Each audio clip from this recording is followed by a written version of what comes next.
This team is giving me a headache as they lose 104-89 to the Miami Heat, drop both two games in a row, drop both games of the back-to-back, and they really haven't been playing well of late. I mean, we saw the first three games since after the All-Star break playing really solid ball, beating Boston at home, Ibaka being big, PJ Tucker fired up.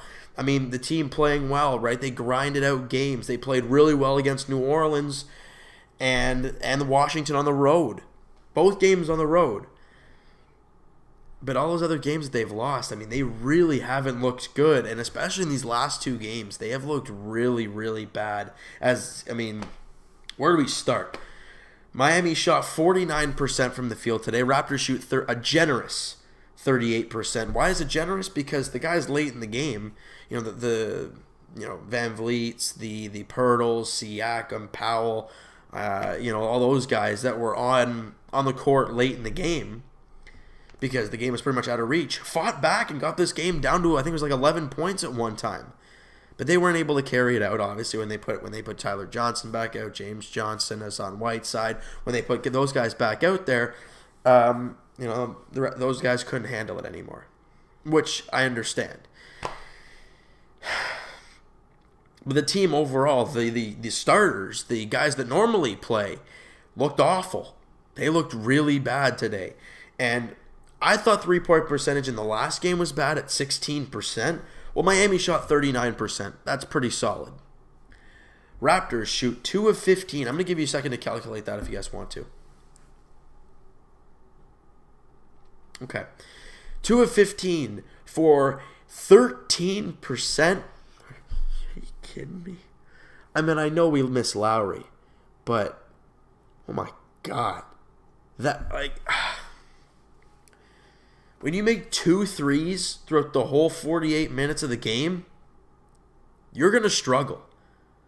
I mean, you're going to struggle hard, and I don't care what your free throw percentage was. They shot 84% tonight. They had 21 points from the free throw line.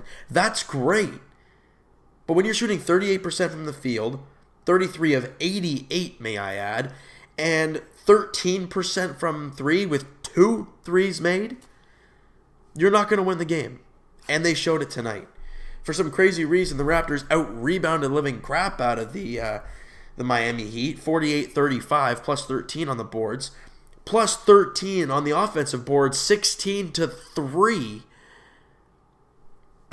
But again, the offense was nowhere to be found. And it doesn't matter how many offensive boards you get if you can't put the ball in the bucket, simple basketball. Those offensive boards are going to mean nothing, and it did tonight. But the assists were something that was a big problem. It's been a big problem, for a little while now. Miami with 21 assists in this one. The Raptors, 7. But again, if your shot's not falling, you're not going to have the big assist numbers. The Raptors couldn't shoot the ball tonight. They didn't yesterday. It's been really tough for them of late. And obviously, quickly, 8 steals for the Miami Heat, 6 for the Raptors, 10 blocks for Miami, 5 for the Raptors, and 3 of those 5 were Serge Ibaka alone. Now, if we're breaking down certain people, Powell, again, 14 points, but a bad shooting percentage of 35%, 5 of 14. Serge Ibaka, his first rough game as a Raptor, 9 points, 4 boards, but again, 3 blocks. When he was 2 of 2 from the line, but he shot 3 of 11 for 27%. That's really bad. And the one guy who shoots a pretty darn good shooting percentage, Jonas Valanciunas, plays only 21 minutes and has a double-double, 10 and 10, and 5 of 6 shooting for 83%. And he doesn't play. 21 minutes. I'm not saying he would have been the difference maker, but it would have been nice. It really would have been nice to see him play a little bit more. Corey Joseph, we've been saying how he's been such a good starter for this team since Lowry's gone down. Tonight he had a rough one, 6 points, 3 boards, 3 of 8 shooting for 37%, not too great. And DeMar DeRozan, guys, over the last, 4 games, has been really struggling. I mean, yes, in the last game he had 28 points. But if you're throwing that away and looking at percentages, because that's really what you want to look at. Yes, they get a lot of points. But how efficient are they? Last 4 games for DeMar, Milwaukee, he was 5 of 13 for 38%. Pelicans, yes, the Raptors won, but he was 5 of 15 for 33%.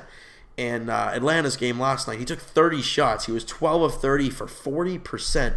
And in this one, the worst of them all, 5 of 16 for 31%. His best shooting percentage of 40% even in the last 4 games. And he's supposed to be the guy to carry this team. Either he's really tired that Kyle's not out there, or he's struggling because Kyle's not out there. It's tough to watch. DeLon Wright had a decent night off the bench. He had 13 points, and he shot 5 of 8 for 62%, 3 of 3 from the line. He was absolutely solid there. Fred VanVleet, again, didn't have an efficient night. 1 of 10 from the field. I mean, that's rough. That's really rough. And Pirtle had a rough night. It's just a game where the Raptors do not play well at all. The only guy efficiently shot it was really JV and the main guys.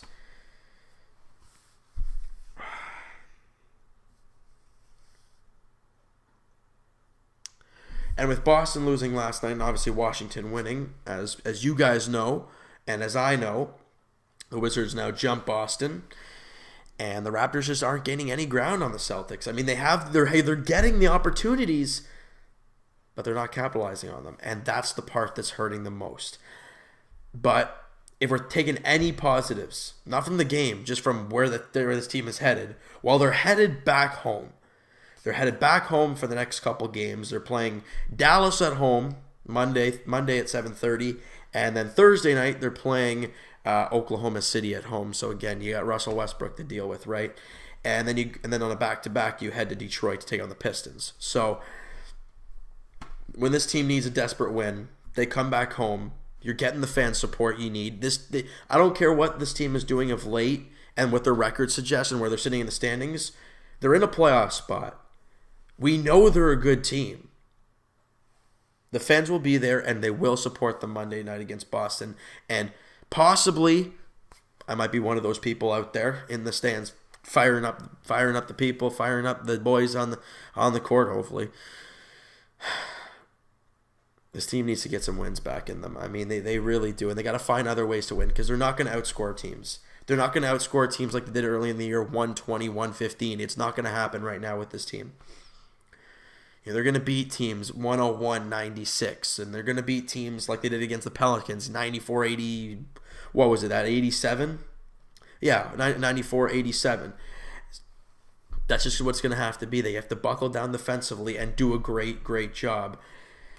But this team has been struggling, and they need a win. So you know what, guys? That is going to do it for this one. If you guys enjoyed the video and you didn't really enjoy the game, because who did at this point, hit that like button. I do appreciate that. Hit the subscribe button if you guys haven't already. It does mean a lot when you guys just click that easy red button. It's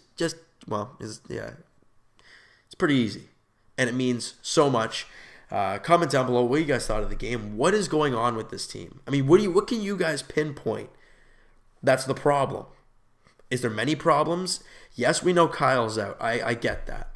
But what else is there? It can't just be one guy. Maybe it is, but what else is there? All right, so let me know what you guys think, and we'll talk to you guys, well, very shortly. Leafs edition, and a little bit after that, Jays edition. We got 3 videos out tonight. You guys are getting a whole bunch of stuff. And also Monday night, Raptors edition, as they're taking on the Dallas Mavericks. Just to remind, I might be at the game, so we'll keep you updated on the Twitter. I'll put the link in the description below, so I'll let you guys know probably tomorrow what the scoop is on that. All right, so this team desperately needs to get a win back in them, and especially at home. Let's fire it up on Monday. See you guys then.